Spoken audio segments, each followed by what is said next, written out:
Chapter 19. "Are you sure about this, Yellowfang?" Yellowfang shifted on the leaves that covered the floor of Cedar Star's den. The clan leader had summoned her there as soon as she returned from talking to Ragged Pelt. "I want to be certain that you have thought through this decision," Cedar Star went on. "I need to know that you haven't been scared by the Wind Clan skirmish or troubled by the hunger. This happens every time Leaf Bear is longer and colder than usual, and even medicine cats don't have the power to feed the clan." His tone was unexpectedly kind. "Sage Whisker believes this is your destiny," he added. "Do you believe that too?" Yellowfang nodded. "I've thought hard about this, Cedar Star, and I truly believe it's the path I'm meant to walk." She hoped that she wouldn't have to talk about the way she shared pain with every cat in the clan. To her relief, Cedar Star said nothing about that. "I'm pleased that Sage Whisker has found an apprentice," he meowed. "And you must never feel your time and training as a warrior was wasted. You'll be in a better position to understand how quickly warriors want to heal." His warm gaze rested on her. "Good luck to you, Yellowfang. I know Sage Whisker will be an excellent mentor." Tipping her head to the clan leader, Yellowfang rose and left the den. Cedar Star followed her out, leaping onto the clan rock and yowling a summons to the clan. Yellowfang stood at the base of the rock, feeling as if the gaze of every cat was fixed on her as they emerged from their dens with murmurs of surprise at the unexpected meeting. Sage Whisker came to sit right at the front. Yellowfang thought she looked pleased, but exhausted, like a cat who had just fought fiercely and won a battle.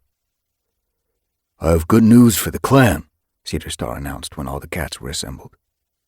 "Yellowfang will be Sage Whisker's apprentice, and Shadow Clan's next medicine cat." Utter silence greeted his announcement. Yellowfang's embarrassment grew. She longed to slink away from all the attention. She had spotted Ragged Pelt at the back of the crowd, and she could feel the heat of his glare even from there. "I wish I could tell him that my feelings for him haven't gone away. But I must follow the code of the medicine cats now, and that means I can never have a mate. The whole clan must mean as much to me as my own kits would." Her gaze traveled over her clanmates, old and young, all of them staring at her. The ground seemed to dip underneath her. Then Bright Flower sprang to her paws and bounded up to her, closely followed by Brackenfoot. "This is wonderful!" Bright Flower exclaimed, pressing her muzzle against Yellowfang's shoulder. "The next medicine cat! What an honor!" "Congratulations," Brackenfoot added, dipping his head. "I know you'll do very well." Nutwhisker and Rowanberry pushed their way through the cats to reach Yellowfang's side. Nutwhisker blinked at her with a mixture of wonder and fear in his eyes. "Wow! You'll be talking to StarClan!" he breathed. Rowanberry looked hurt as she brushed pelts with her sister. "You are my best friend," she mewed. "I'll still be here," Yellowfang reminded her. "We can still be friends." Rowanberry shook her head. "It won't be the same."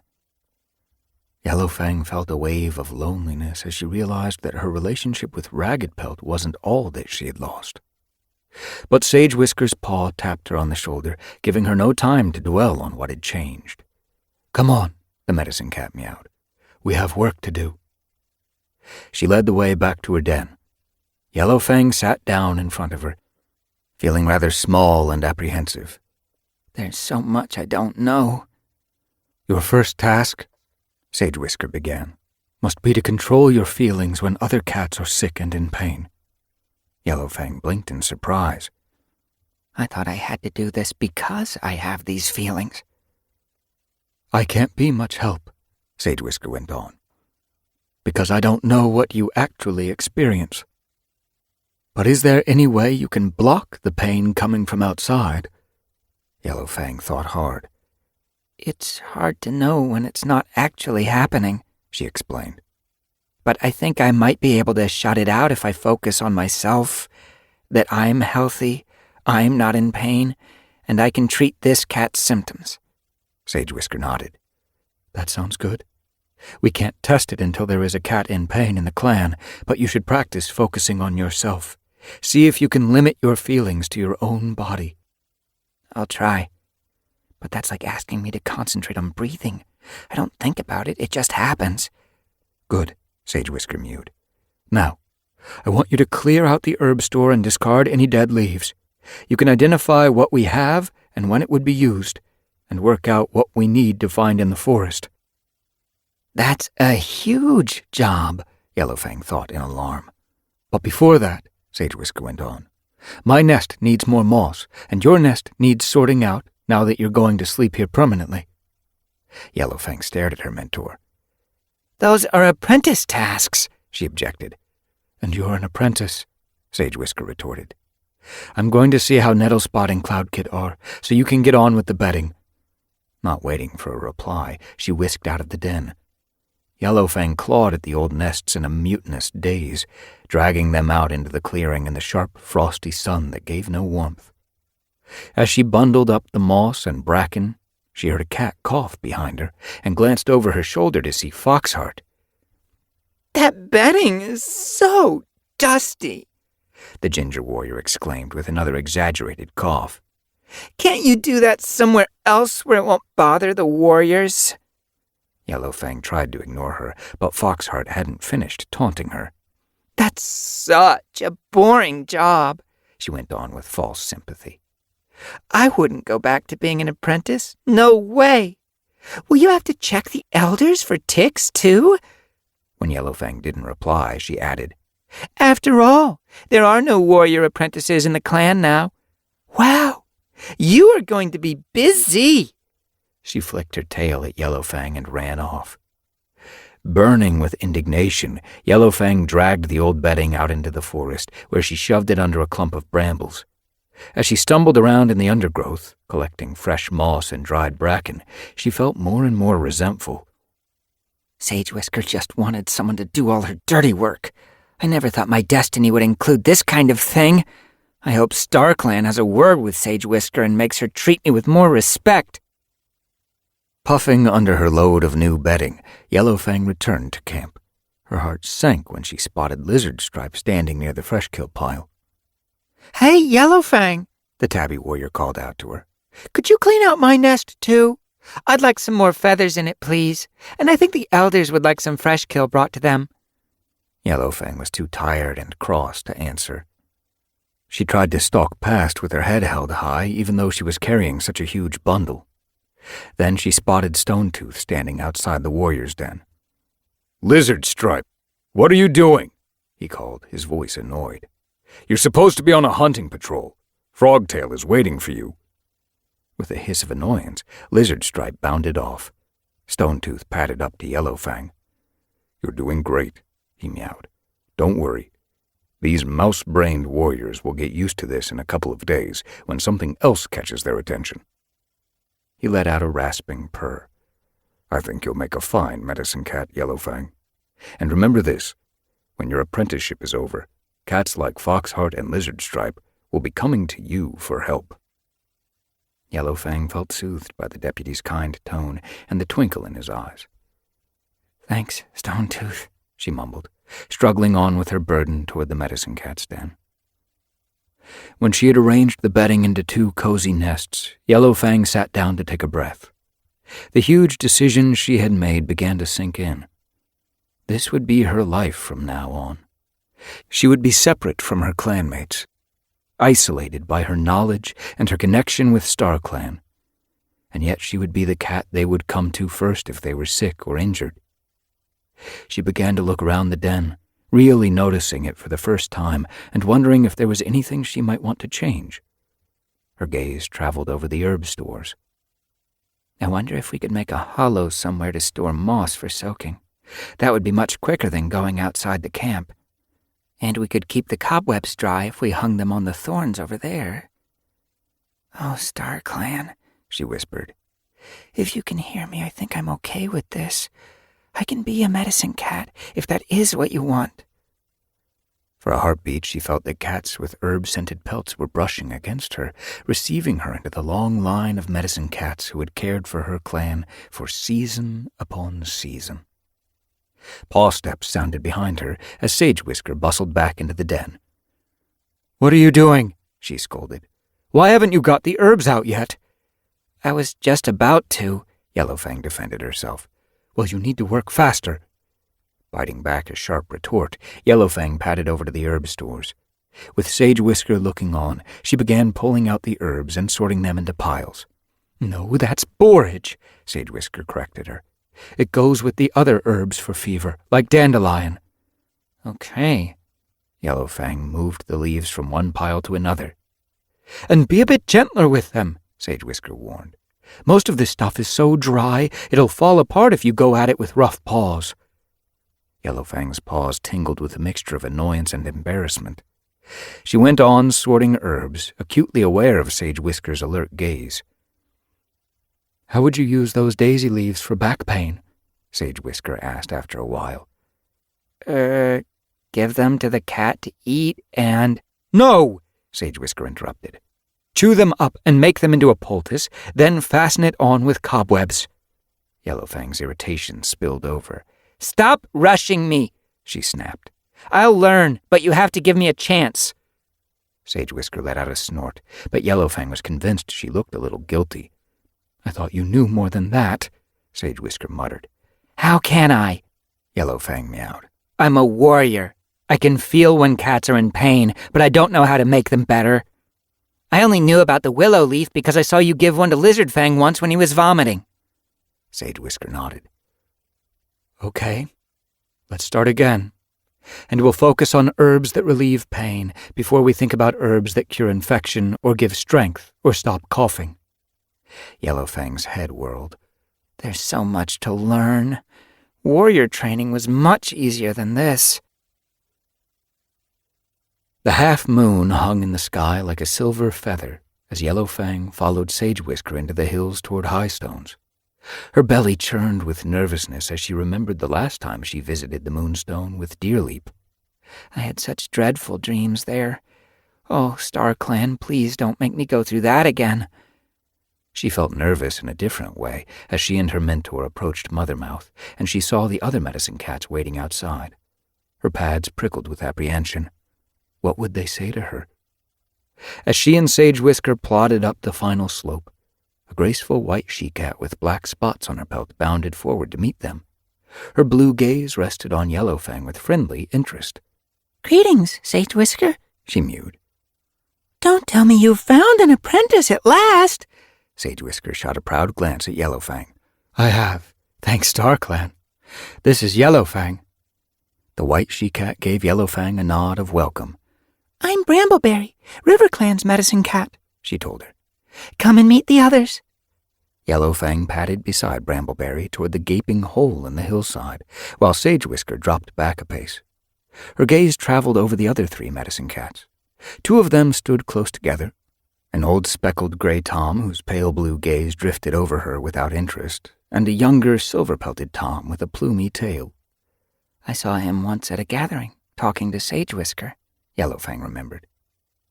"This is Yellowfang," Brambleberry announced as they approached the others. "My new apprentice," Sage Whisker added.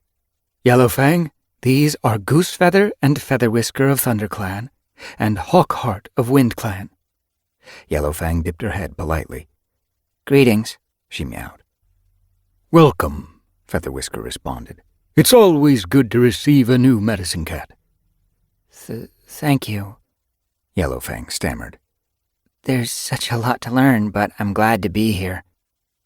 "Yellowfang," Hawkheart, a mottled dark brown Tom, stepped forward. "You have your full name already, so you must have been a warrior before you decided to follow the way of a medicine cat." Yellowfang nodded. "Is that wrong?" she wondered. "I was a warrior first, like you," Hawkheart continued to Yellowfang's surprise. "I've found my warrior training very useful, and I expect you will, too." "We're wasting moonlight," Goosefeather broke in tetchily. "Are we going to stand out here gossiping all night?" "I'm pleased to meet you, too," Yellowfang thought, as she followed Sage Whisker into the tunnel. The cave of the Moonstone was already drenched in brilliant silver light when the medicine cats arrived. Sage Whisker padded over to the base of the stone and beckoned with her tail for Yellowfang to join her there.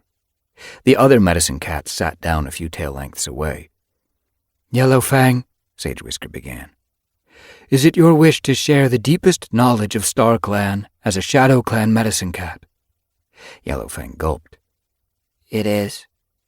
Sage Whisker's gaze rested warmly on Yellowfang as she continued. "Warriors of Star Clan, I present to you this cat. She has shown great courage in turning aside from the path of a warrior.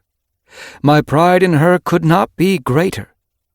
Grant her your wisdom and insight so that she may understand your ways and heal her clan in accordance with your will." Beckoning Yellowfang forward again, she added, "Now lie down and press your nose against the stone." Fear flooded over Yellowfang again as she obeyed. Her eyes closed, and she felt icy cold envelop her. It was as if she were floating in darkness. The stone, the cave, and her fellow medicine cats all swept away. Then Yellowfang sensed that her paws were standing on solid ground. She opened her eyes, blinked, and looked around. She was in a lush clearing, with a stream gurgling through it, and flowers of all colors scattered through the grass. Trees in full leaf surrounded the open space, their branches stirring in a warm breeze that carried scents of growth and abundant prey. Everything was bathed in sunlight. Yellowfang rose to her paws and stretched. She had expected to find cats of Star Clan waiting for her, but she was alone. "What am I supposed to do now?" Movement caught her gaze, and she realized that a cat was approaching through the trees. When it emerged into the open, Yellowfang saw it was an orange and gray she-cat, her fur thick and shining, with bright eyes and a frosting of starlight around her paws. Sheer astonishment struck Yellowfang as she recognized her. "Silverflame!" Stumbling a little, she ran forward to touch noses with the cat she had last seen as a scrawny, pain-racked elder. "Greetings, Yellowfang," Silverflame purred. "I'm glad that I was chosen to welcome you into Star Clan. It is an honor to see you here, and as a medicine cat, too." "It's great to see you, too," Yellowfang responded, confused. "But I was expecting to see another medicine cat. Aren't I here to learn stuff?" Silverflame dipped her head. "Sage Whisker will teach you all you need to know of herbs," she mewed. "But "Then you're going to send me omens?" Yellowfang interrupted, excitement tingling in her pads. "It doesn't always work like that." There was a note of regret in Silverflame's voice. "More than anything else, a medicine cat needs to have courage in her own instincts." Now Yellowfang was even more confused. "But you will visit me, right?" she asked anxiously. "What if I don't know the answers?" Silverflame touched Yellowfang's ear lightly with her nose. "I will always be with you," she promised. "But you must trust yourself first." Yellowfang blinked. "I don't understand." "I will watch over you," the Star Clan cat assured her. "Whatever choices you make, you are not alone. I have faith in you, in your decisions, and your destiny." As she spoke, she began to fade away, the outlines of her body lost in a glitter of starshine. "Don't go!" Yellowfang called. But Silverflame had vanished, and a heartbeat later Yellowfang opened her eyes to find herself back in the cave of the Moonstone, with the other medicine cats dreaming beside her. She stood up and backed away from the Moonstone, shaking out her fur. She had escaped the terrible dreams of her last visit, but her meeting with Silverflame had been a long way from what she expected. Am I really expected to make my choices alone, without the guidance of Star Clan? Yet Silverflame had said she had faith in Yellowfang. If she doubted herself, she would be letting Silverflame down. "I will make you proud of me." Yellowfang bowed to her beloved former clanmate. "You'll see." Yellowfang teased out a bundle of cobwebs and began hanging them on the thorns to dry. She had been a medicine cat apprentice for 5 sunrises, and she felt pleased that Sage Whisker had approved her suggestion of what to do with the webs. A sudden pain stabbed into her paw. At first she thought she had picked up one of the thorns from the bush, but when she looked at her pads, they were unmarked. Another cat, then. Yellowfang turned to see Finchflight limping between the boulders, one forepaw held in the air. She almost called out, "You've stepped on a thorn, haven't you?" before she remembered that she wasn't supposed to know about wounds until the injured cat told her. "What can I do for you?" she asked. Finchflight glanced around. "I was looking for Sage Whisker," he told her, then added doubtfully, "But you're a medicine cat apprentice now, so I suppose you'll do." "Thanks for your confidence," Yellowfang thought. She winced as Finchflight hobbled forward and held out his paw for her inspection. Then she recalled talking to Sage Whisker about blocking out her feelings and made herself aware of her own paws. "They're all fine. I have no thorns. I can feel smooth earth underneath my pads. Nothing else." The pain from Finchflight faded. Yellowfang was still aware of it, but only as a faint trace in the background of her mind. "It worked. Now I can examine Finchflight's paw without my own pain getting in the way." As soon as she examined the black and white Tom's pad, Yellowfang saw the tip of the thorn just peeking out. "That looks bad," she mewed. "It must hurt a lot." "It's a nuisance," Finchflight replied, shrugging. "I was supposed to go out on patrol. Brackenfoot is leading a raid on Carrion Place to hunt rats." Yellowfang shivered, remembering the time that she had taken part in the last rat raid. "It's too bad you can't go," she agreed. "Brackenfoot will need every cat." She had seen Sage Whisker removing thorns before, so she knew what to do. She licked Finchflight's paw thoroughly around the shank of the thorn, then tried to catch it in her teeth, but it was driven in deeply, and Yellowfang accidentally closed her teeth on the soft part of Finchflight's pad. Finchflight leaped back with a yowl, and Yellowfang felt his pain flood into her own paw again. "I'm sorry," she gasped. To her relief, Sage Whisker appeared in the entrance to the den. "What's all this?" the medicine cat asked. Quickly, Yellowfang explained. "I'll take over now," Sage Whisker meowed with a nod. "But you did exactly the right thing, Yellowfang." "Not when she bit me," Finchflight growled. Once Sage Whisker had extracted the thorn and sent Finchflight to catch up with his patrol, she turned to Yellowfang. "The thing is not to rush," she advised. "Just keep licking. If you press your tongue on the outside of the pad around the thorn, it will often come out a little bit, and then you can grab it more easily." "Thanks," Yellowfang mewed. "I'll remember that." Sage Whisker hesitated, then asked, "How did the pain blocking go?" "It worked really well," Yellowfang replied. "I had it under control until I bit Finchflight, and then I couldn't concentrate on keeping out that pain as well." Sage Whisker rested her tail tip comfortingly on Yellowfang's shoulder. "It will take time," she murmured. "Just keep trying." The sun was rising above the trees as Yellowfang padded across to the nursery to check on Cloudkit. He was obviously in perfect health, wriggling around in the nursery and jumping on pretend mice. "I'm going to be the best hunter in Shadow Clan," he announced. "I'm sure you will," Nettlespot purred, looking down at her kit.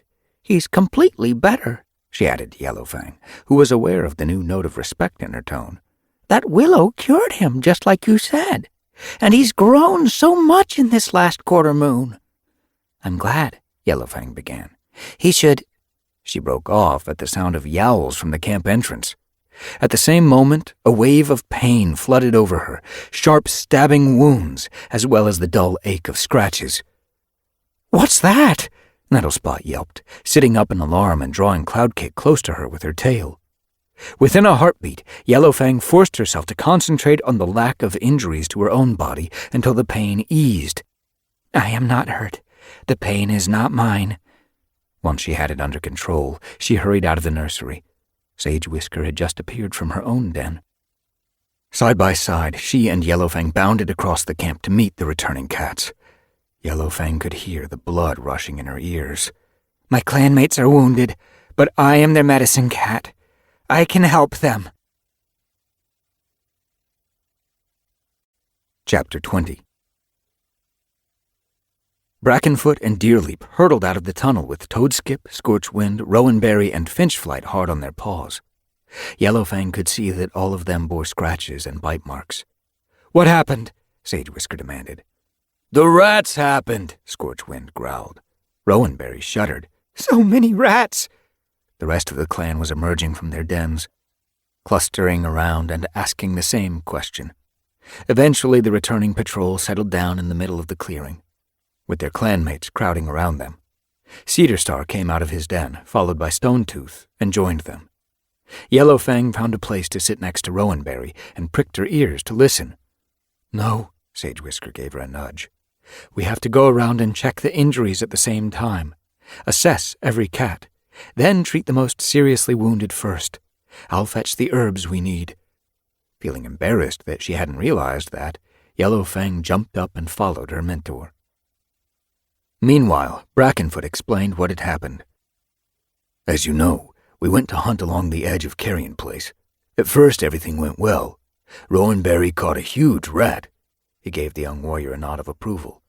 "But then hordes of rats started pouring out of those stinking heaps and attacked us. You've never seen so many rats." "But rats are prey," Newt Speck exclaimed. "Prey doesn't fight back." "These rats do," Brackenfoot responded. He shook his head. Yellowfang could sense his shame and embarrassment, and saw that the rest of his patrol shared it. "We had to flee," he added. "There were too many for us to fight." "You did the right thing," Cedarstar meowed, standing up to speak. "What good would it have done your clan if you had been killed or seriously wounded? The good news is that there are plenty of rats. We just have to work out the best way to overpower them." No warrior spoke up, but Yellowfang could see that all the clan was thinking hard, murmuring to one another as they worked out what they might do. Nettlespot leaned closer to Toadskip. "You can't go risking your life when you have your son Cloudkit to think about," she told him. Poolcloud, who was sitting close by, swiveled her head to look at Nettlespot. "Toadskip is the father of my kits, too," she snapped. "But I wouldn't dream of telling a warrior not to fight." Stonetooth distracted them by rising to his paws. "As I see it," he began, "the problem is how to catch some rats without attracting the attention of the rest of them." Amberleaf raised her tail. "Just send 1 or 2 warriors at a time," she suggested. "Or hunt at night in darkness?" Mousewing put in. "Maybe we should wait for the wind to blow in the right direction," Hollyflower added, "so it would hide our scent as we creep up." Sage Whisker appeared beside Yellowfang with her jaws full of herbs. "So where do we start?" she asked after setting down the dusty bundle. "Scorchwind has a deep bite," Yellowfang reported. "That's the worst wound. It could become infected. Rowanberry has some mild scratches, and Brackenfoot has some claw marks that look sore." "No need to fuss about me," Brackenfoot meowed, catching what his daughter said. "I've taken much worse wounds in my time." "I'll fuss about you all I want," Yellowfang responded tartly. "You'll have some dock leaf to soothe the soreness and like it." Brackenfoot dipped his head. Yellowfang caught a gleam of amusement in his eyes. "Very well, Medicine Cat," he purred. As Yellowfang padded around, treating the wounds and keeping her pain under careful control, she noticed Raggedpelt sitting at the edge of the crowd, his amber eyes smoldering. Now he stepped forward. "Are we not warriors?" he demanded, glaring around at his clanmates. "We are proud, afraid of no enemy, trained to fight in any battle. We will not skulk like dogs around these rats, hiding under cover of darkness, or fleeing like foxes when they bare their teeth. They are rats, prey, fresh kill. We will not be scared." A murmur of excitement rose from the cats around him. Raggedpelt crouched down and began to score lines in the frozen earth of the camp floor. "Look, here's Carrion Place. This is the route we should take from camp, coming out here. Patrols should attack from here, here, and here. We'll drive the rats toward a 4th patrol and contain them in the tightest area possible. We need to find a place where we'll always be higher than the rats to keep the advantage." His voice grew stronger and more confident with every word. "We should build barriers on either side of the spot where the rats will emerge to keep them blocked in. We'll set a trap for them," he ended triumphantly. A moment of silence followed, every cat turning their gaze toward the clan leader. Cedarstar nodded. "It might work," he pronounced. Several cats pushed up to Raggedpelt to congratulate him, while others started talking in quiet tones. Yellowfang knew that not every cat would feel pride in Raggedpelt's courageous plan. He was well respected in his clan, but didn't make friends easily. But I'm proud of him, she thought, catching his eye and nodding to show him that she agreed it was a great idea. Cedar Star, Stone Tooth, and the other senior warriors huddled around Raggedpelt, examining the scratch marks he had made in the earth. Yellowfang, still helping Sage Whisker deal with injuries, found herself at the back of the crowd. I want to be in the final patrol, Wolfstep meowed. I'd be good at building the walls to trap the rats. Amberleaf slid out her claws. I'll chase the rats out of their den and into the ambush. Yellowfang opened her jaws to make a suggestion when she was distracted by a prod from Sage Whisker. You're not a warrior anymore, the medicine cat reminded her. Can you go back to the den and fetch me some burdock root? That's the best cure for Scorchwind's rat bite, or wild garlic if you can't find the burdock root. Yellowfang padded off with a pang in her heart for what she was missing. When she got back, she chewed up the burdock root, while Sage Whisker put Marigold on Rowanberry's scratches. When she came to treat Scorchwind's bite, he was so excited to be discussing his brother's plan that he wouldn't keep still. Yellowfang couldn't get the cobwebs to stick the poultice in place. Will you stop squirming around like a kit with ants in its pelt? She meowed crossly. Scorchwind gave her an impatient shrug. I'm okay, Yellowfang. This is more important. Fine, Yellowfang snapped. Bleed all over the place if you want. You've got the sense of an egg if you think you can trot around the forest with a hole in your flank. With an exaggerated sigh, Scorchwind flopped down on his side so Yellowfang could get at his rat bite. The sudden movement sent a pulse of pain shooting through him, breaking Yellowfang's careful control. More pain flooded over her, from Rowanberry and Brackenfoot, from Toadskip, who had torn a claw when fleeing from the rats, from Finchflight, whose paw was still hurting. Yellowfang paused, taking a breath to clear her head. I am whole and well. This is not my pain. Can't you hurry up? Scorchwind prompted her. Yellowfang glared at him as she slapped the poultice over his bite and secured it with cobwebs. Then she turned to look at Toadskip's claw. By now Sage Whisker was finishing up with the other cats. That's it, she meowed to Yellowfang, who was winding cobweb around Toadskip's paw. We're all done. Yellowfang sank down. She felt more exhausted than if she had done a whole border patrol. All of you should eat now and rest, Cedar Star raised his voice to be heard by all the clan. After sun high, there will be training to prepare for the rat attack tomorrow. Raggedpelt will be in charge. Excitement welled up inside Yellowfang, banishing some of her weariness. That's such an honor for Raggedpelt. She forced herself to her paws and plodded over to the tabby Tom, who was in close discussion with Stonetooth and Brackenfoot.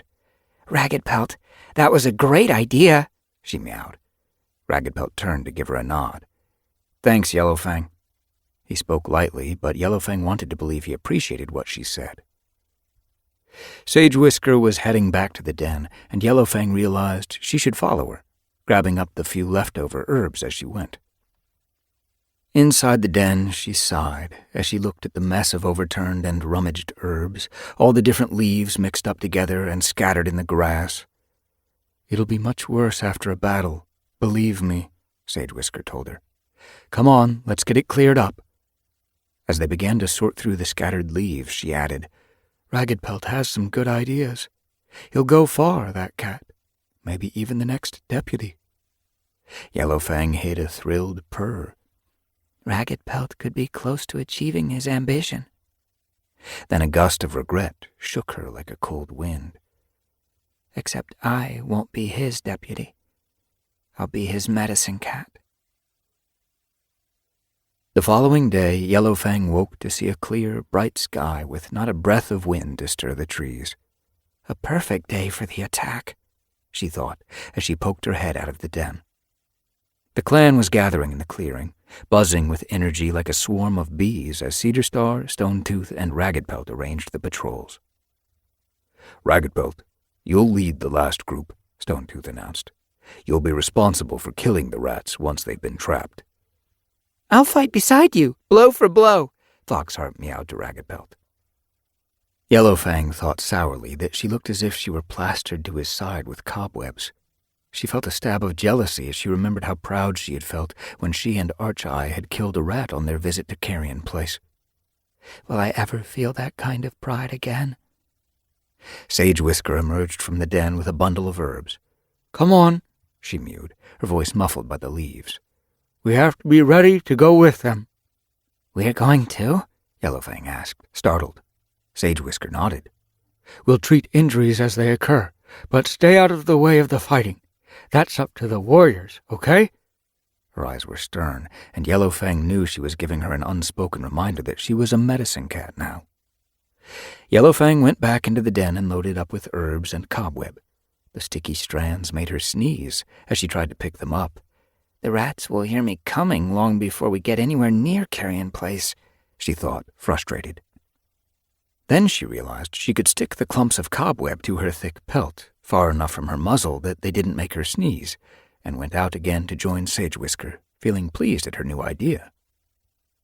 The last of the patrols were already heading out of the camp. Yellowfang and Sage Whisker brought up the rear, following the warriors through the sparse, leaf-bare trees and across the marsh. The air was mild, and the persistent ice of leaf-bare was beginning to thaw. Yellowfang hissed in annoyance when she put her paw straight through one sheet of it into the freezing water below. After that, she and Sage Whisker leaped from clump to clump of grass to keep their paws dry. At last they drew close to the Carrion Place. Yellowfang could smell its stink before she saw the dark heaps looming up in front of her. Like before, the yellow monsters were quiet.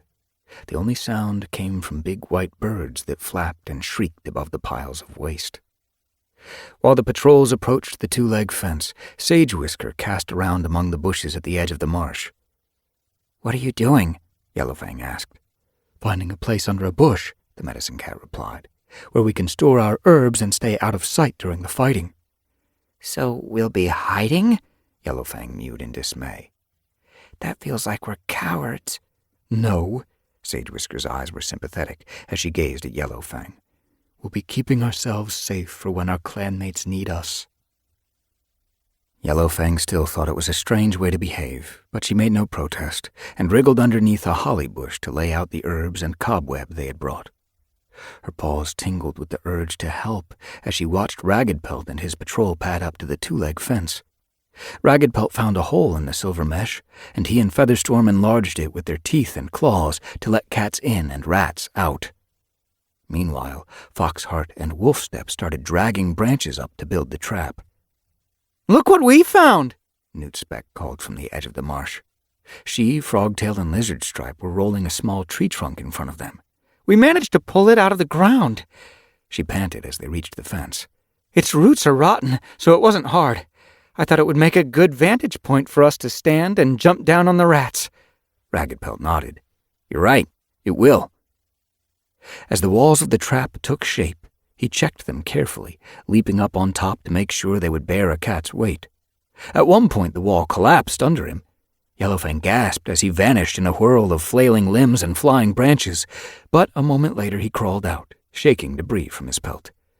"Build it up again," he ordered, "and put a stronger branch at the bottom this time." Raggedpelt stepped back while the rest of his patrol worked on the repairs. Yellowfang slipped out from under the holly bush and padded over to him. "Good luck," she murmured.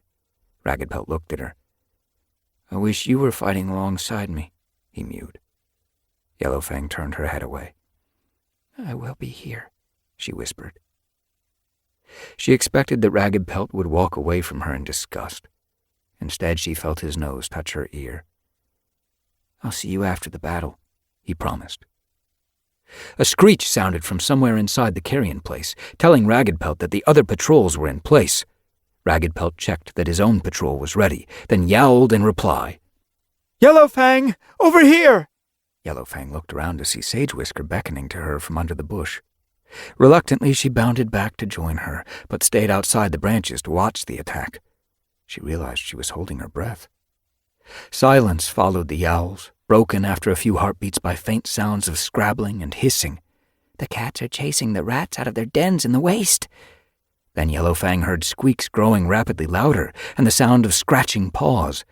She craned her neck forward, peering through the silver mesh. Suddenly Yellowfang spotted a rat hurtling out of the heap of waste. It swerved away from the hole that Ragged Pelt's patrol had made, but was driven back on course by Nutwhisker leaping down to block its way. The first rat was followed by more and more and more rats than Yellowfang had ever seen before. At the same time, cats began to appear, leaping down from the waist to steer the rats toward the hole in the mesh. Ragged Pelt's patrol was waiting on top of the barriers, crouched and ready to pounce. The rats swirled at the base of the fence, beginning to panic as they realized they were trapped.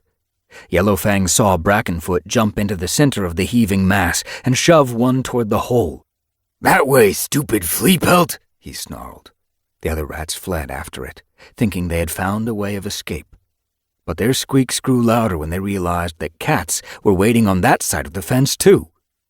Ragged Pelt's patrol jumped down one by one, grabbing a rat and dealing the death blow and scrambling back out with the fresh kill in their jaws. "It's working!" Foxheart yowled. "Watch out for their teeth!" Wolfstep panted as he dragged out a rat almost as big as he was. "It's all happening so fast," Yellowfang thought, her gaze fixed on Ragged Pelt.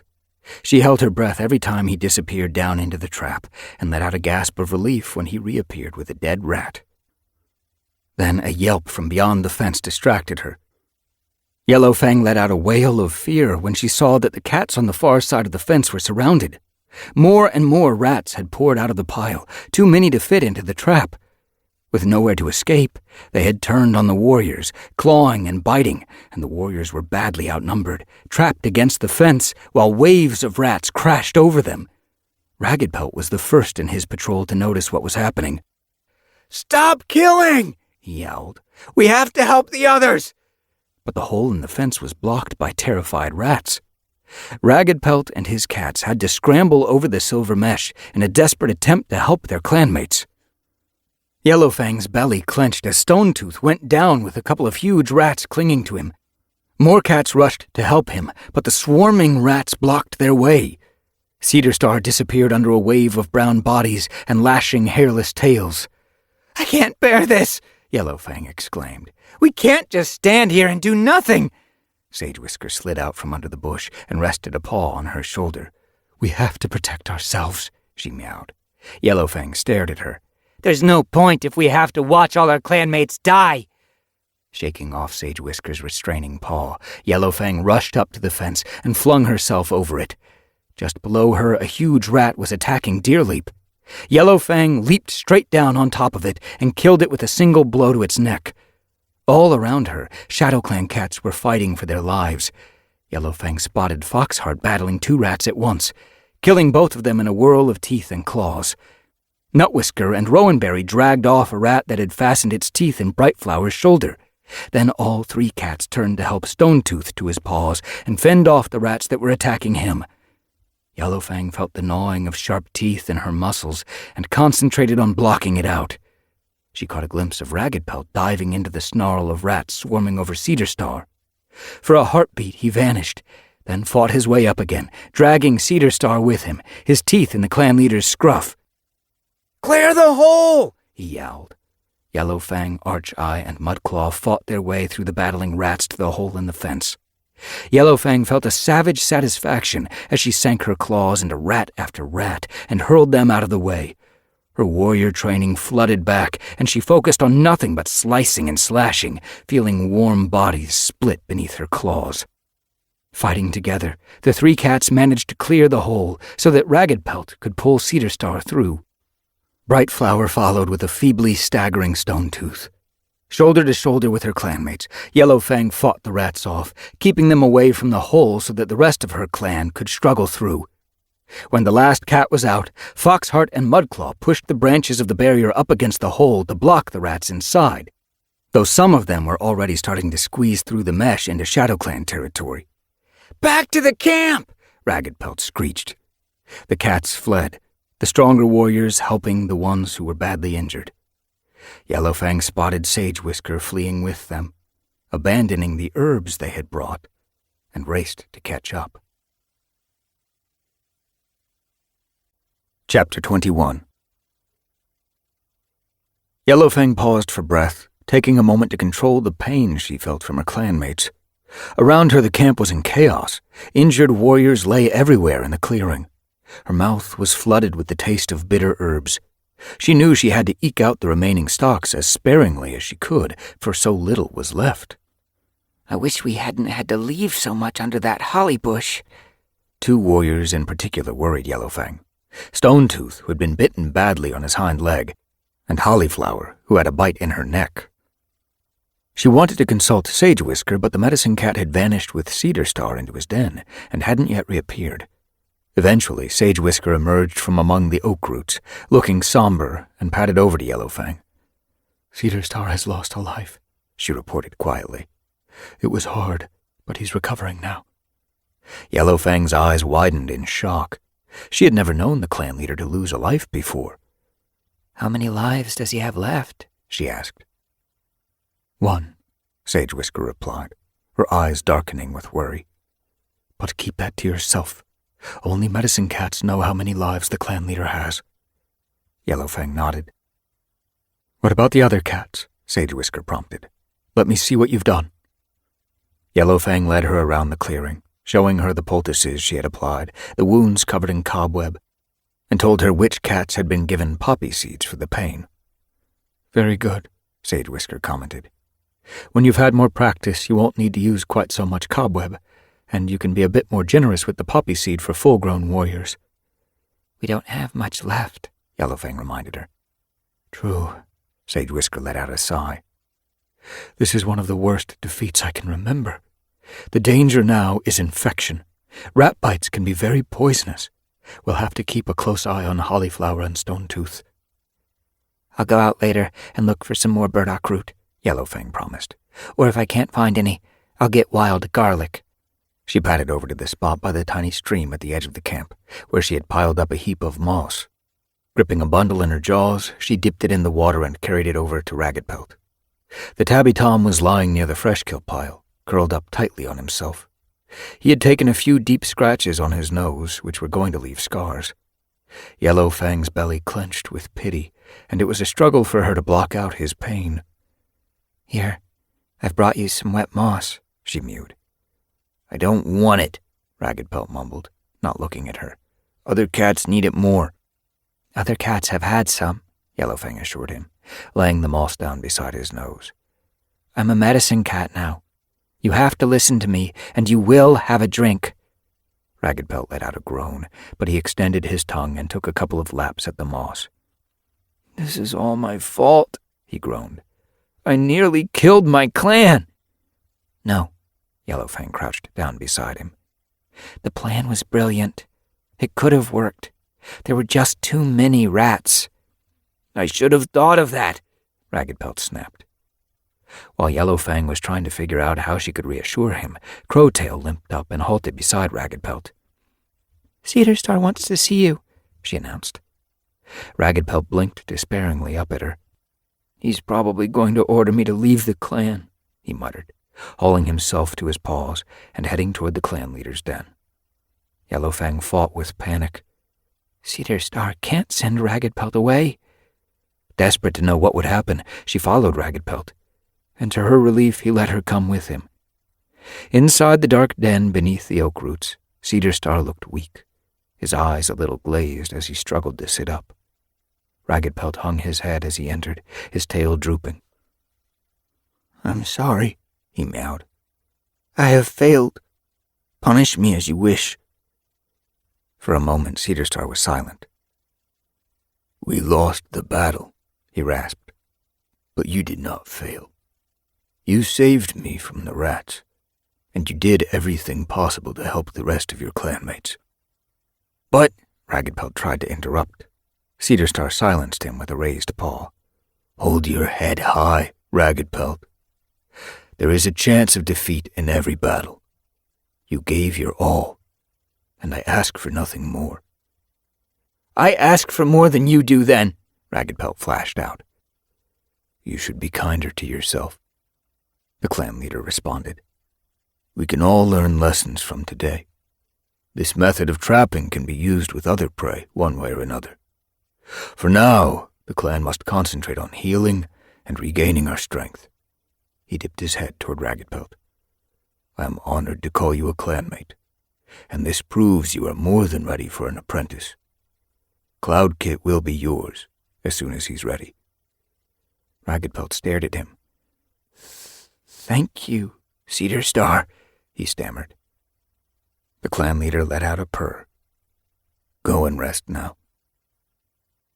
Yellowfang was delighted as she followed Raggedpelt away from Cedar Star's den.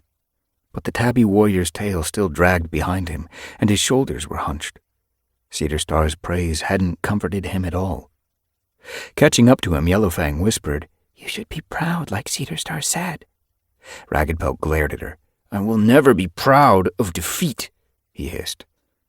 "Well, you stupid furball, I'm proud of you," Yellowfang snapped, letting him walk away. Days passed, but the thaw never came. Snow lay thick on the ground, driving prey deep into their holes, and gray skies threatened more to come. On the night of the full moon, Yellowfang peered out of her den, expecting to see the sky covered with clouds. To her surprise, the silver circle shone down through a gap in the dense gray covering. "There'll be a gathering at Four Trees tonight," Sage Whisker mewed, coming to join her at the entrance to the den. "Are you ready?" Yellowfang took a deep breath. "Yes." This would be her first gathering as a medicine cat apprentice. Though more than a moon had passed since she had made her decision, the previous gathering hadn't taken place, as clouds had obscured the moon. She followed Sage Whisker out into the clearing where the cats who had been chosen to attend the gathering were assembling around Cedar Star.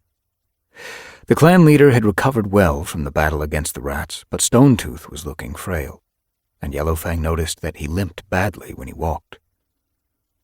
As she waited to move off, Yellowfang found that she was making a quick check of all her clanmates, looking for signs of injury or sickness. Since she had become a medicine cat, she had gotten much better at blocking out pain. Now she could do it instinctively, though sometimes it could be useful to let herself feel it, to make it easier to treat a sick or wounded cat. Now she kept the pain almost completely in check, instead looking for signs of bright eyes and healthy fur, and checking on how wounds were healing. Cedar Star led the way out of the camp and through the forest toward the tunnel under the Thunderpath. Yellowfang would have liked to walk with Raggedpelt, but Foxheart was keeping close to his side. "That was a great training session today," she mewed to him. "Do you think we could get together sometime and practice that new move?" Determined not to listen, Yellowfang fell in beside Rowanberry. "I hear you caught a squirrel today," she began. "Little Bird and Lizardfang shared it, and they said it was really tasty." "That's good," Rowanberry meowed. "Hey, Rowanberry!" Yellowfang's sister broke off as Wolfstep called out to her. "Sorry, I have to." Rowanberry scampered off before she finished what she was saying. Yellowfang watched her leave, trying not to feel hurt.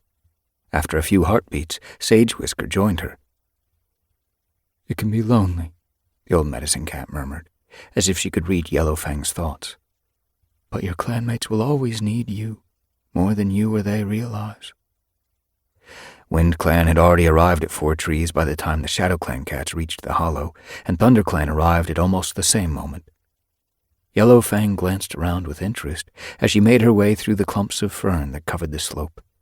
Cats were everywhere, bounding across her path, meeting together in groups from every clan, and chattering excitedly. "We chased a fox all the way across the moor," a Wind Clan cat was boasting to a couple of Thunder Clan apprentices. "Yeah," his clanmate added. "He won't be back any time soon." Cedar Star leaped up to the top of the great rock. "Let the clans gather," he yowled. Pine Star and Heather Star scrambled up beside him, but some cat protested that they couldn't begin the gathering without River Clan. While they argued, Yellowfang spotted a cat with a blue-gray pelt standing by herself under an arching fern. ThunderClan's scent drifted from her. "I haven't spoken to her before," Yellowfang thought, turning her paw steps that way. But before she reached the blue-furred cat, the River Clan cats began pouring into the clearing. A sturdy tabby Tom padded up to the ThunderClan cat and settled down beside her, almost knocking her over. Yellowfang stared at his twisted jaw for a moment, wondering how he got his injury. She didn't want to interrupt the two of them, so she turned away and went to join Sage Whisker and the other medicine cats at the foot of the great rock.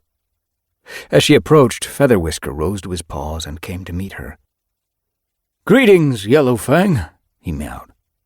Yellowfang noticed that while his words were warm, his eyes were wary.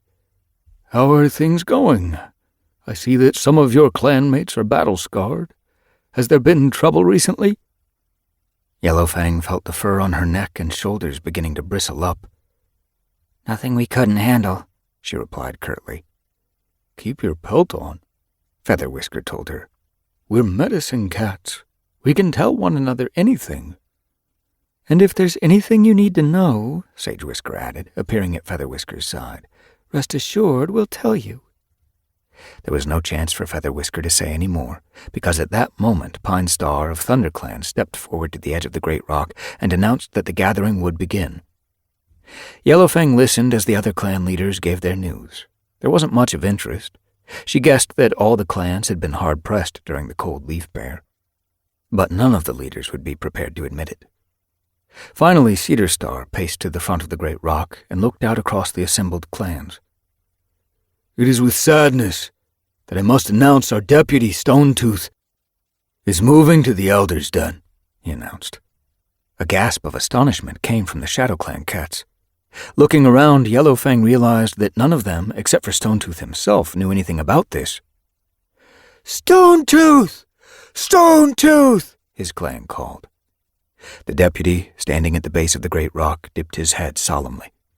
"But it's almost moon-high," Yellowfang heard Rowanberry whisper to Foxheart. "Cedar Star will have to announce the new deputy now." Yellowfang could sense that tension in the clearing was building. Cats from the other clans were looking at one another, speculating on who the new Shadow Clan deputy would be.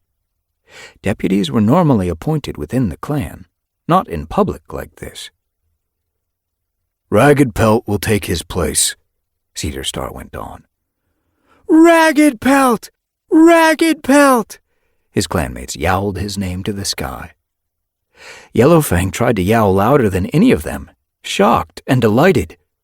Ragged Pelt rose to his paws, his expression unreadable as he padded to the great rock to take his place. Still yowling his name, her heart bursting with pride, Yellowfang tried to catch Ragged Pelt's eye, but he wasn't looking at her. Cedar Star waited for the noise to die down, then continued. "There is one other piece of news to give you. Sage Whisker, this is for you to tell." Sage Whisker rose to her paws. Yellowfang felt a pang of nervousness, knowing what the medicine cat was about to say. Gazing out across the clans, Sage Whisker meowed, "Shadow Clan has a new medicine cat. Yellowfang has agreed to become my apprentice." A few cats from Shadow Clan called Yellowfang's name, but after the excitement of Ragged Pelt's promotion, the news didn't cause a big reaction. Yellowfang was relieved not to have too much attention on her. At last she managed to catch Ragged Pelt's eye, and was startled at the sadness in his gaze as he looked at her. One day they would be leader and medicine cat of Shadow Clan. Surely that was cause for celebration. A stab of pain pierced Yellowfang's heart. "Is that my pain, or his? This is my destiny, isn't it?" The thaw set in. Rain fell day after day, filling every hollow and turning the floor of the camp to mud. Hissing with annoyance as she splashed around the waterlogged forest, Yellowfang paused to taste the air. A fresh green tang led her to a fallen tree trunk, and she crouched down to wriggle her way underneath it. "Yellowfang!" Startled, Yellowfang jumped and banged her head on the underside of the trunk. "Mouse dung!" she spat. Scrambling to her paws, she turned to see Ragged Pelt standing behind her.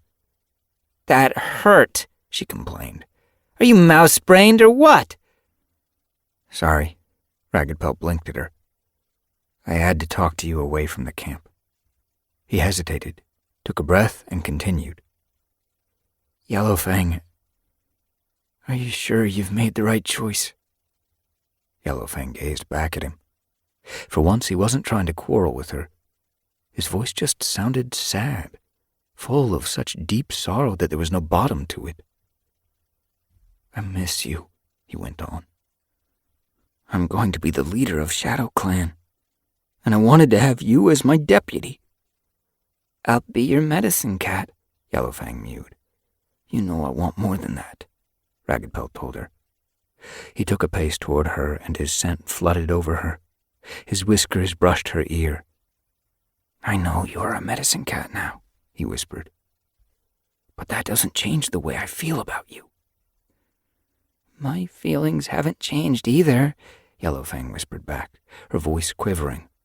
"But this is my destiny. StarClan wants me to be a medicine cat." "They can have your skill with herbs," Ragged Pelt's voice grew stronger. "They can even walk in your dreams. But they can't have all of you. If we do all the duties expected of us, how can this be wrong? As long as no cat knows, everything can be as it was before. This can be our secret, shared with no one else." "I wonder what Silver Flame would say," Yellowfang thought. "But then she told me to have courage in my own instincts, and my instincts are telling me that this is my destiny too."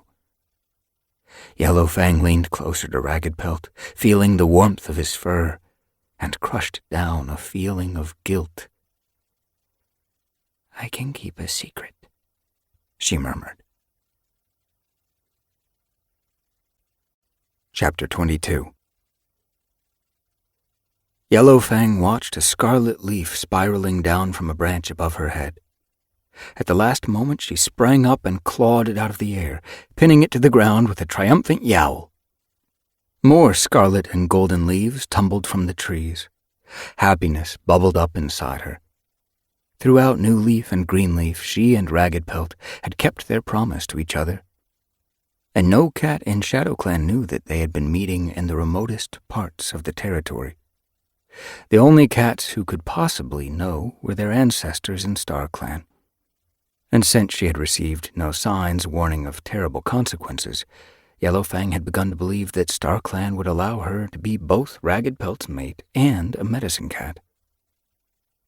As she clambered up again, Ragged Pelt popped out from behind the tree and pounced on her, throwing her to the ground again and landing on top of her among the crackling leaves. "Stop it, mouse brain!" she gasped. "I can't breathe!" Ragged Pelt's face was close to hers, his amber eyes gleaming. "Admit defeat, then." Okay, just get off me." Ragged Pelt rolled over with a purr. "You can't escape me," he meowed. "I'll always be here." "I should be looking for herbs," Yellowfang told him, sitting up and shaking scraps of dried leaf from her pelt. "What's Sage Whisker going to say if I come back empty-pawed?" "There's plenty of time," Ragged Pelt assured her, stretching out lazily. "But it's leaf fall already. We have to build up our stocks of herbs before the first frosts. Remember how short of supplies we were last Leaf Bear?" "We'll go back soon. I should be preparing Cloudpaw for his final assessment." Ragged Pelt let out a snort of amusement. "Do you know that scatterbrained apprentice still hasn't learned that squirrels can climb trees faster than he can? I have to keep reminding him to stalk them in the open." Guilt flooded over Yellowfang. "Then we have to go now." Ragged Pelt gave her a gentle nudge. "We aren't hurting any cat," he reassured her. "We meet all our responsibilities. The clan is as safe and protected as it can be." He pressed his muzzle against her shoulder. "This is still our secret." Yellowfang couldn't suppress a rising purr. "It's true. These times with Ragged Pelt are the happiest moments I've ever known." "Don't forget," Ragged Pelt went on, leaning close to her again. "You're only an apprentice. You can still change your mind. I would make sure that you would never have to fight in a battle.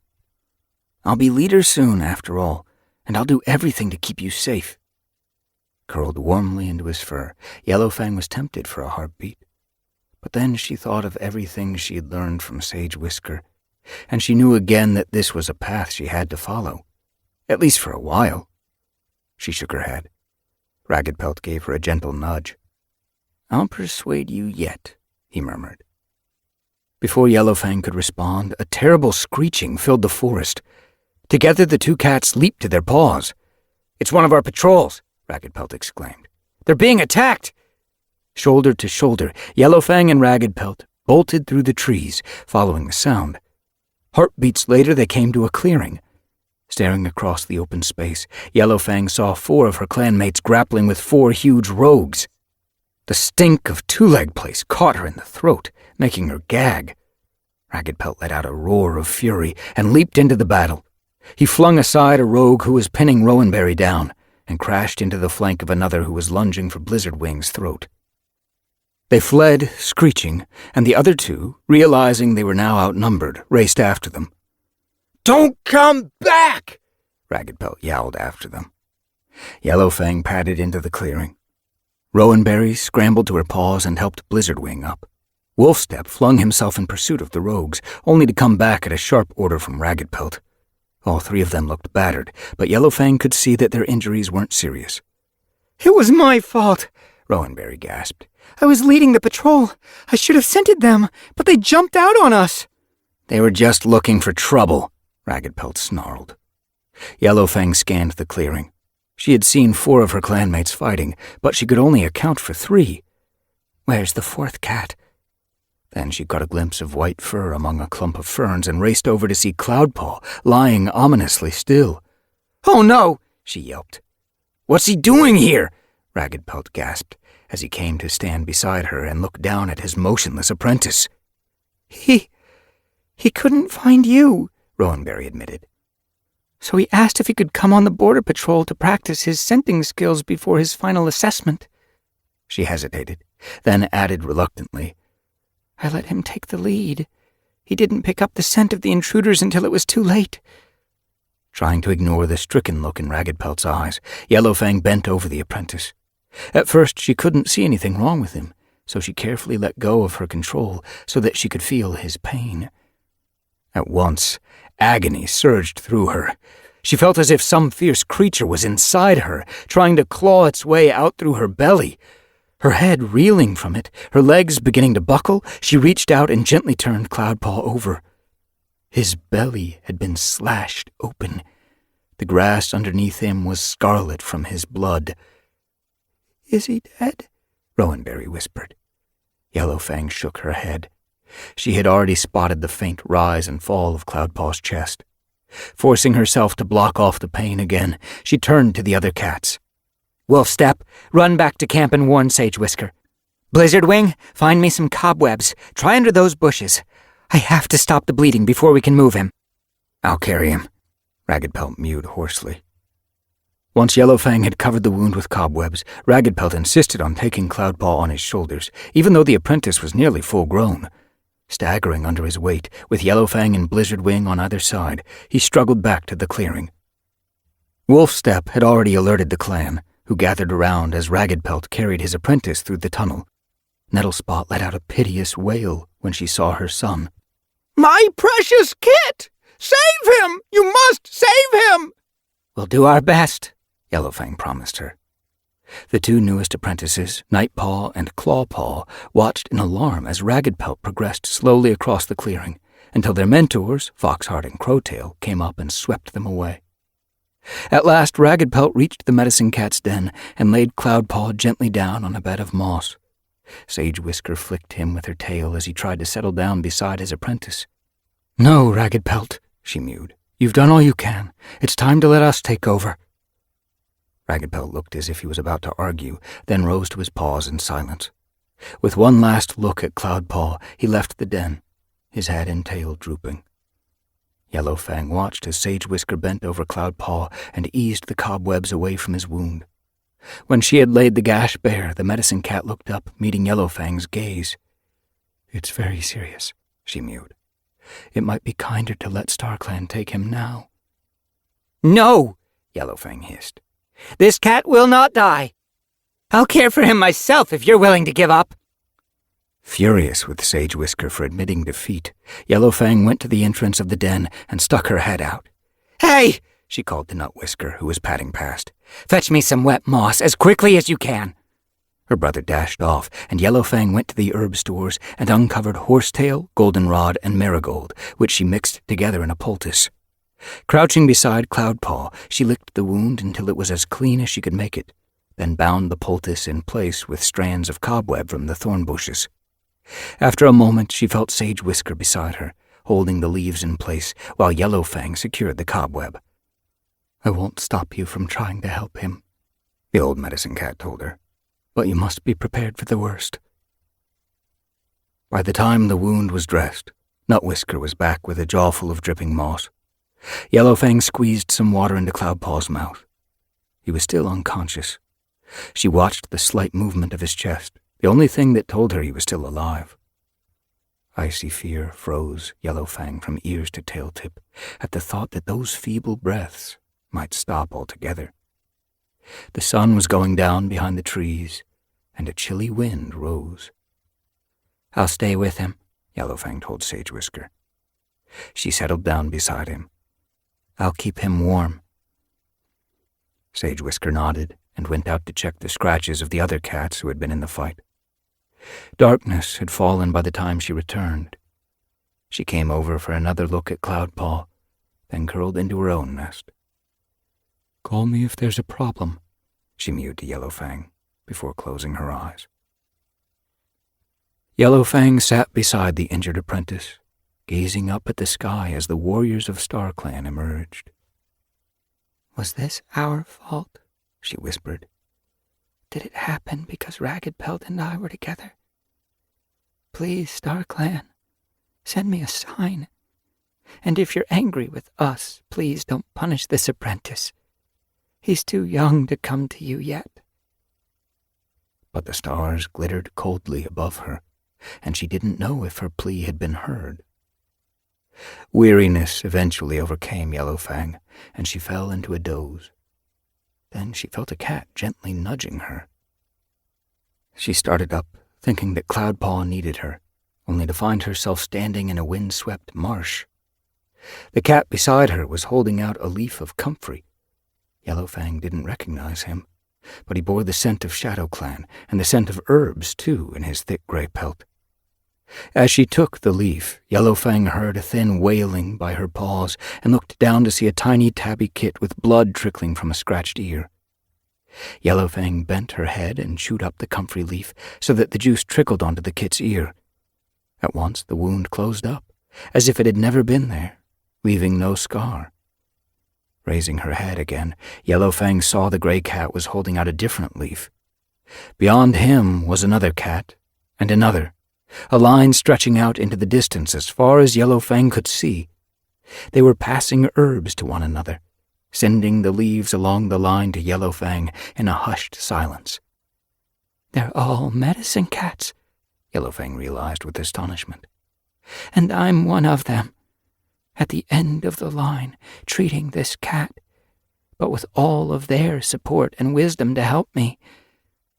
A feeling of deep peace crept over her. She took another leaf, catmint this time, and held it out to a little brown kit who was coughing badly. The kit swallowed it, stopped coughing, and faded away. A mist rose and blotted out the other cats and the marshland where they stood. Yellowfang was roused by a whimpering noise close by. Cloudpaw squirmed in his nest, letting out feeble cries. His whole body was burning with fever. Yellowfang dripped more water into his mouth and laid a paw gently on his shoulder in an effort to stop the movement. "Keep still, little one," she murmured. You'll open your wound again. The moment he settled, she got up to visit the herb stores again, finding what she needed more by scent than touch in the faint starlight. Sage Whisker stirred behind her. How is he? She asked, her voice blurry with sleep. Feverish, Yellowfang responded, finally finding the herb she was looking for. Cloudpaw! The yowl startled Yellowfang, and she turned to see Nettlespot pushing her way between the boulders into the den. I have to see my son, she meowed. Sage Whisker rose from her nest and blocked Nettlespot before she could reach Cloudpaw. It's the middle of the night, she told her. Cloudpaw mustn't be disturbed.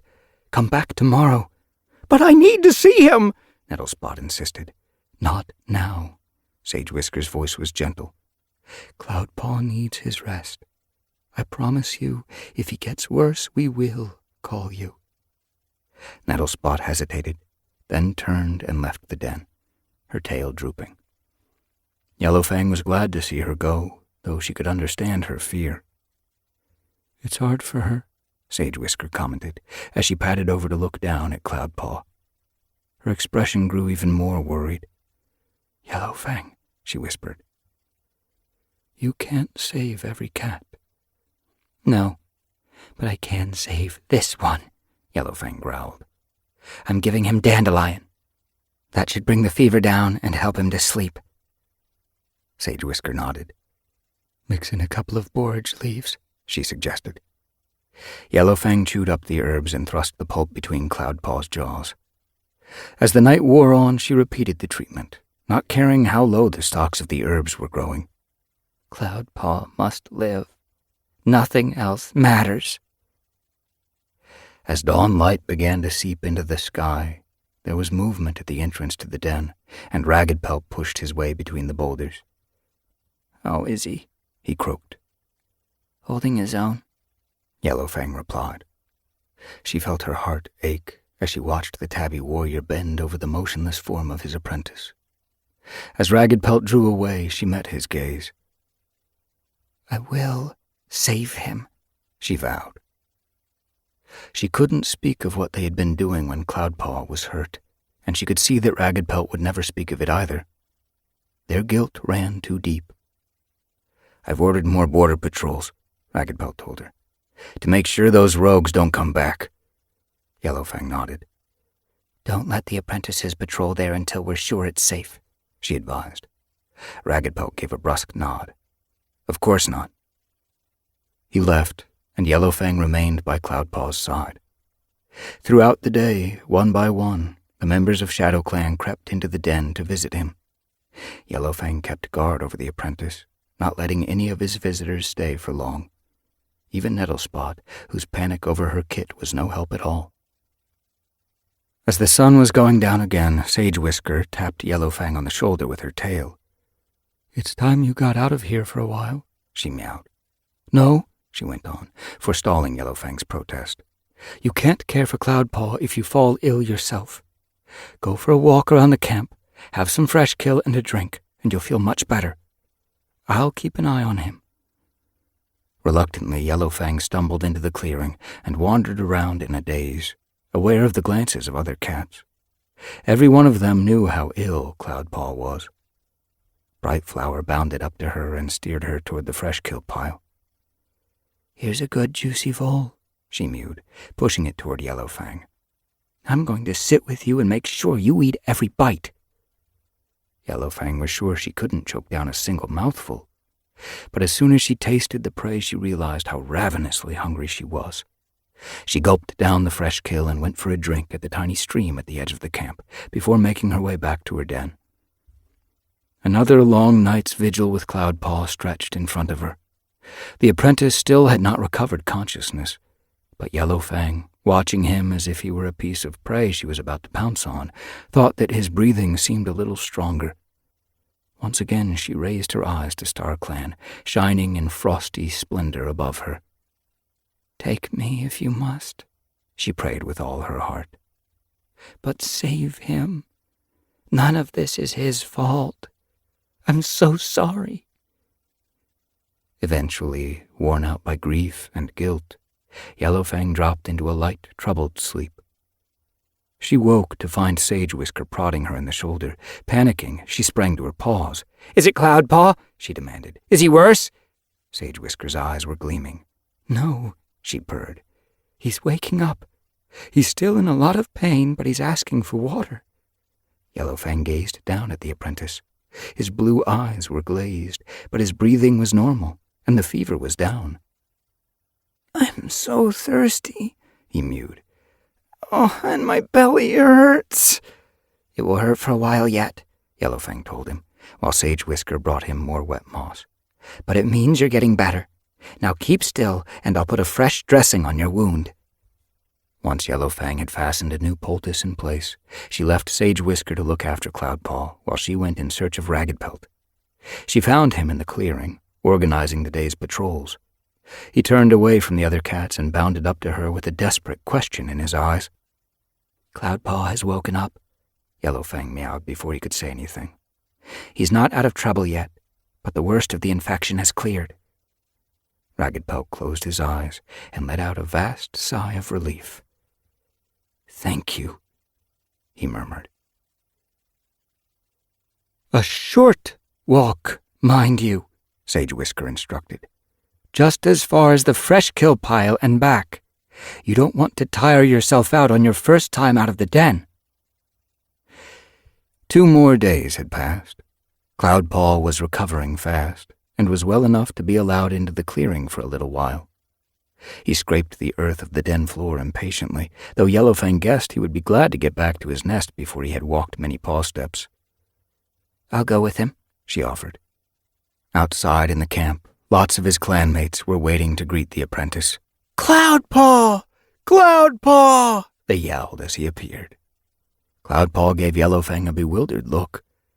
"Why are they calling my name?"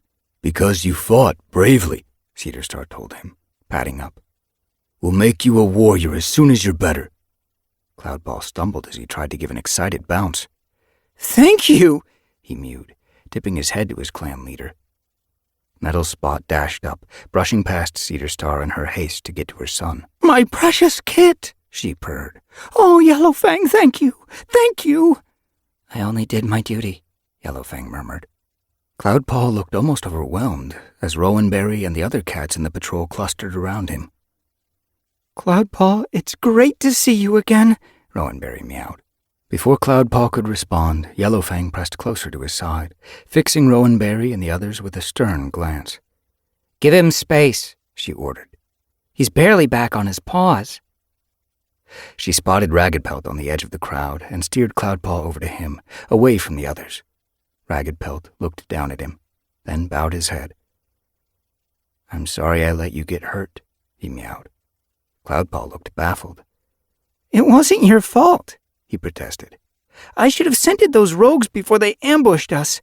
I let you down." "Not at all," Ragged Pelt murmured, turning away. Soon Yellowfang spotted pain in the apprentice's eyes and saw his head beginning to droop. She steered him back to the medicine cat's den. "You're so good at caring for every cat," Cloudpaw mewed as she settled him in his nest. "You'd make a great mother. Do you ever regret you won't have kits of your own?" Yellowfang blinked. "The whole clan are my kits," she replied. "I don't have time to single any out." Cloudpaw nodded. "I guess that's what it means to be a medicine cat. It must be tough, though," he added. "I'm really looking forward to having a mate and kits of my own." "You're very young to be thinking about that," Yellowfang teased him. "There's plenty of time for you to father kits with some poor queen and keep me busy." Cloudpaw let out a meow of laughter, then followed it with a huge yawn. He closed his eyes and immediately drifted into sleep. Sage Whisker was tidying the herb stores. "Yellowfang, you have done a great thing by healing this cat," she meowed, her eyes glowing as she gazed at Yellowfang. "A lot of other medicine cats, and I'm one of them, would have given up on him and let StarClan decide." The medicine cat stretched out her tail and touched Yellowfang on the shoulder. "It is time you ended your apprenticeship and became a full medicine cat." "Wow!" Yellowfang exclaimed. "Oh, Sage Whisker, thank you!" "I'm ready for this," she thought. "Saving Cloudpaw meant everything to me. I know that this is my destiny. So I will give up Ragged Pelt and never look back." Chapter 23. For the first time since Cloudpaw was hurt, Yellowfang got a good night's sleep. At sunrise, she enjoyed a good stretch and gave herself a thorough grooming from ears to tail. Sage Whisker emerged from her nest and shook scraps of moss from her pelt. "I need to see Cedar Star," she meowed, "and tell him that you're ready to become a full medicine cat." Yellowfang turned to her, a spasm of fear tingling through her paws. "Please, Sage Whisker, give me the chance to tell another cat first." The medicine cat's eyes narrowed. "You mean Ragged Pelt, don't you?"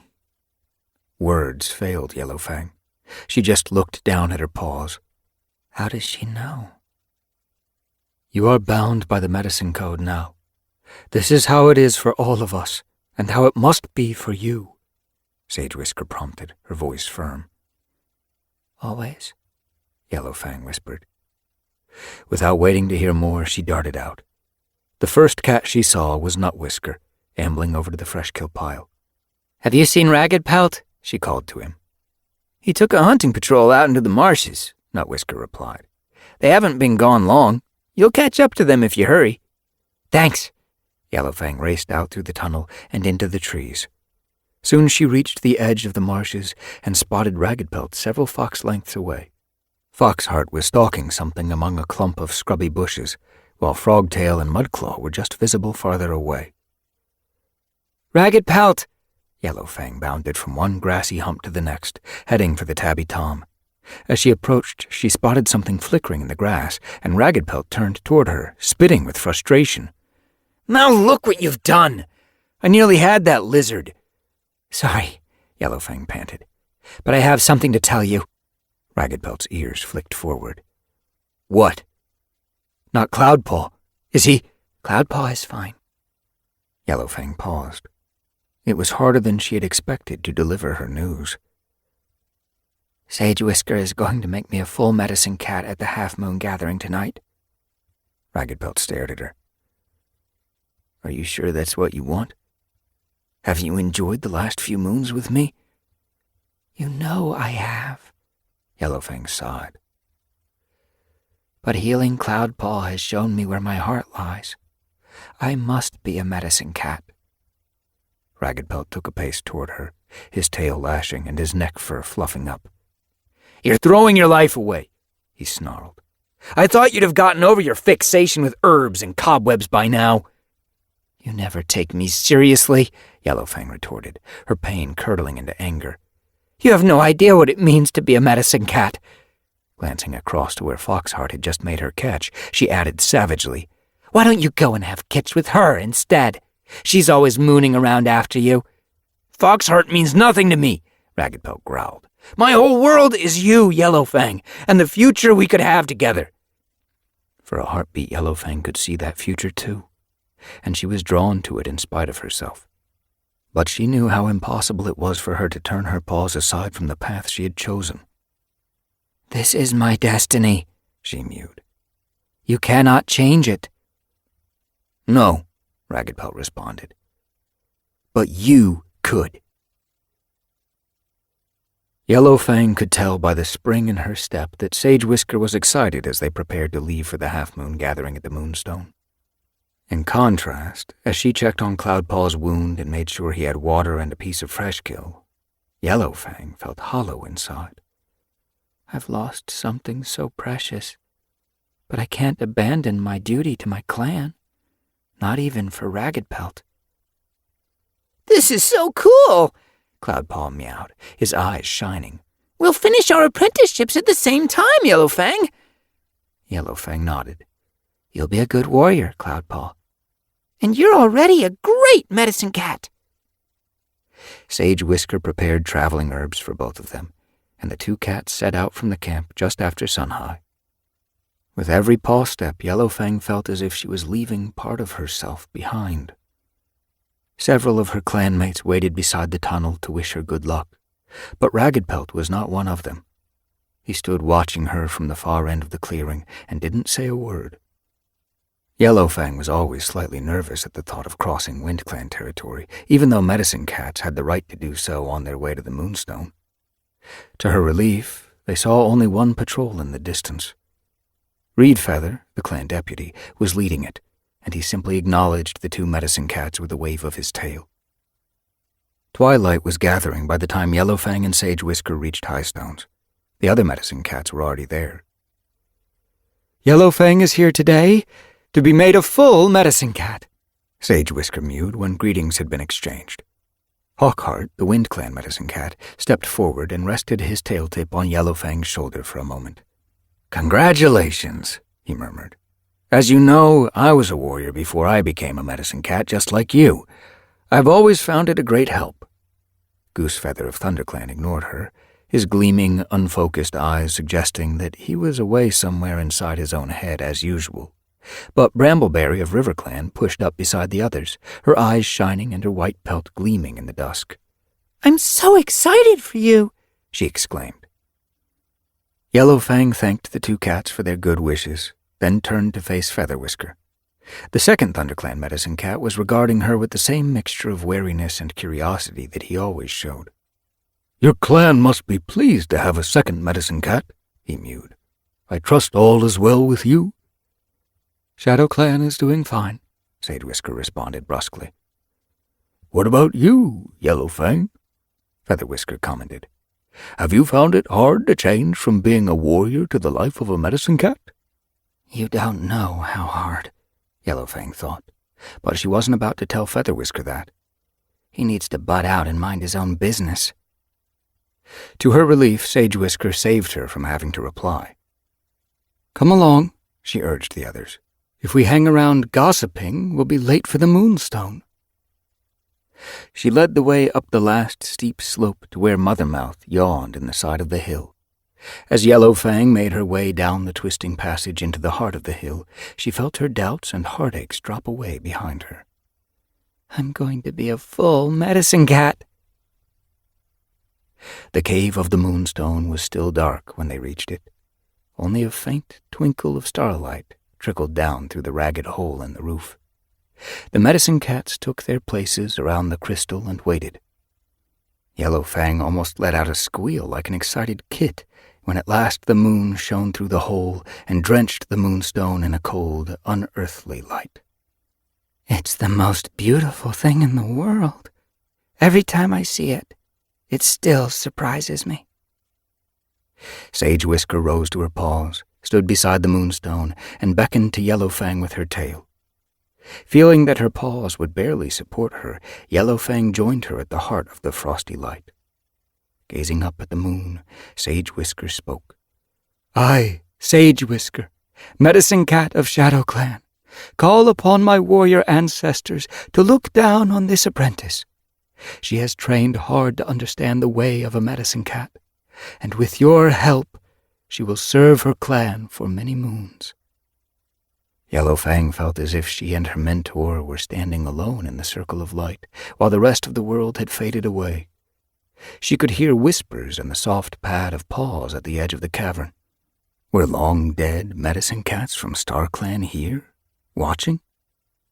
Yellowfang's paws tingled at the thought of being part of a long line of cats who had devoted their lives to caring for ShadowClan. The same line she had seen in her dream while treating Cloudpaw. All those cats sharing their wisdom and support of her. "Yellowfang," Sagewhisker continued, "do you promise to uphold the ways of a medicine cat, to stand apart from rivalry between clan and clan, and to protect all cats equally, even at the cost of your life?" "I do," Yellowfang replied. "Then by the powers of StarClan, I declare that you are a full medicine cat. StarClan honors your courage and your diligence. Now come, touch your nose to the Moonstone, and may all your dreams be good ones." Yellowfang crouched down. Swallowing rapidly from nerves, she stretched out her neck and touched her nose to the glimmering surface. At once everything went dark, and she felt cold creeping through her, as if she were turning into a cat of ice. "StarClan, where are you?" The darkness lifted, and Yellowfang looked around. The Moonstone, the cave, and the other medicine cats had vanished. Instead, she was crouching in the clearing where she had first met Silverflame when she was made a medicine cat apprentice. But now the lush growth of greenleaf had faded. The ground felt marshy under paw, and a chilly breeze ruffled Yellowfang's fur. A few heartbeats later, she spotted Silverflame pushing her way through a clump of fern. "Greetings, Yellowfang," she began. "It's wonderful to see you again." But in spite of her warm words, Yellowfang could see sadness in her eyes. Is all well with you?" she asked. Silverflame avoided the question. I'm very proud of you, she mewed. Come, walk with me. She turned and brushed through the grass in the direction of the stream. Yellowfang patted at her shoulder, convinced there was something the old cat wasn't telling her. Silverflame followed the stream until they came to a spot where the current had carved out a wide pool. Silverflame sat on the bank and looked down into the still water. Yellowfang sat beside her.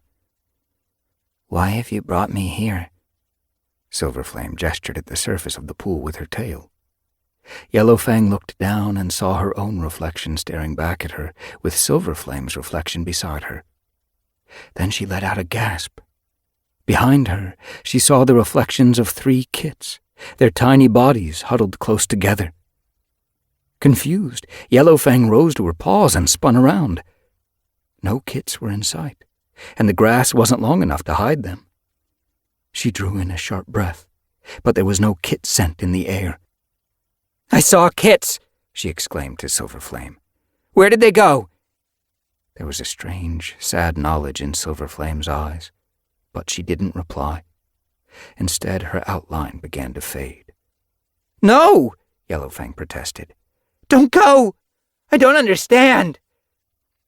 Now Silverflame's body was no more than a shimmer by the poolside. Her voice came faintly to Yellowfang's ears. Whatever happens, Yellowfang, know that I am always with you. Trust your instincts. Make your own choice.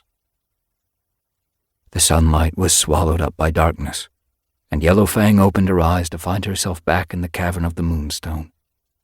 The silver light was gone. By the faint starshine, Yellowfang could just make out the other medicine cats, all crouched as she was with their noses against the Moonstone. Yellowfang shivered, suddenly overwhelmed by the cold and the blackness. She felt an itch in her paws, an urge to run far, far away, to escape from the questions and the mystery and the responsibility of her new role. Brambleberry was already awake, arching her back in a long stretch. That was a lovely dream, she remarked to Featherwhisker, who was stirring beside her. I get such great guidance from my Star Clan mentor. Featherwhisker nodded. Mine is always quick to point out when I'm about to make a mistake, he purred. Yellowfang listened, puzzled. It's not like that for me. Silverflame told me I have to trust my own instincts. Then Hawkheart of WindClan sat up. Blinking, he turned to Yellowfang. How are you feeling? He asked cheerfully. Fine, Yellowfang stammered. Yes, I'm fine, she told herself. I'm a medicine cat of Shadow Clan, just as I am destined to be. The warm sun of Leaffall shone down, turning the forest to scarlet and gold. Yellowfang and Cloudpelt were collecting cobwebs in a clearing not far from the camp. Yellowfang felt warm affection as she watched the young white warrior pawing the sticky strands from the ivy growing up an oak tree. Though his wound was almost healed, he still moved stiffly and was only allowed to perform light duties, but he was always the first to offer his help to Yellowfang. She knew his loyalty to her came from the fact that she had saved his life, and she loved him all the more for it. The bond between us will never be broken. Yellowfang felt a twinge in her belly and realized that Cloudpelt was stretching too far up the tree in his efforts to reach another cobweb. Gently, she nudged him out of the way. Let me get it, she meowed. You need to be careful not to open up that wound again. As Cloudpelt stepped back, loud, excited squeals came from the trees at the edge of the clearing. The current apprentices, Nightpaw, Clawpaw, Blackpaw, Flintpaw, and Fernpaw, rushed past and plunged into the undergrowth on the opposite side. They were closely followed by their mentors, Foxheart, Crowtail, Rowanberry, and Scorchwind. Yellowfang suppressed a meow of amusement at how flustered all the warriors looked. "Hey, slow down!" Scorchwind called. "This is a patrol, not a race." Cloudpelt rolled his eyes. Crazy apprentices. Yellowfang flicked his ear with her tail. It's only 3 sunrises since you were an apprentice, she pointed out. "Ah, but I feel old in my bones," Cloudpelt responded in a quavering voice like an elder. A sudden squeal distracted Yellowfang, and she looked up to see Blackpaw reappearing from the undergrowth. The white Tom was holding a single black forepaw up as he tottered across to her on 3 legs. "I stepped on a thorn." "Let's see." Yellowfang peered at the apprentice's pads and finally managed to spot a tiny bramble thorn at the very edge. "Great StarClan, that's huge," she mewed, deftly hooking it out with her teeth. She remembered the time she'd bitten Finchflight, pleased that her skills had improved since then. "You're fine now. Give it a good lick," she told Blackpaw. The apprentice swiped his tongue once over his pad, then charged into the undergrowth again. "Thanks, Yellowfang," he yowled over his shoulder as he disappeared. Yellowfang realized that Cloudpelt had watched her carefully all the time she was extracting the thorn. "We're lucky to have you as our medicine cat," he meowed. "I'm glad StarClan chose you." "It was my choice, too," Yellowfang responded. The full moon shed its cold light onto the cats packed into the hollow at 4 Trees. Yellowfang felt the gaze of every single one of them fixed on her as Sage Whisker announced that she was now a full medicine cat.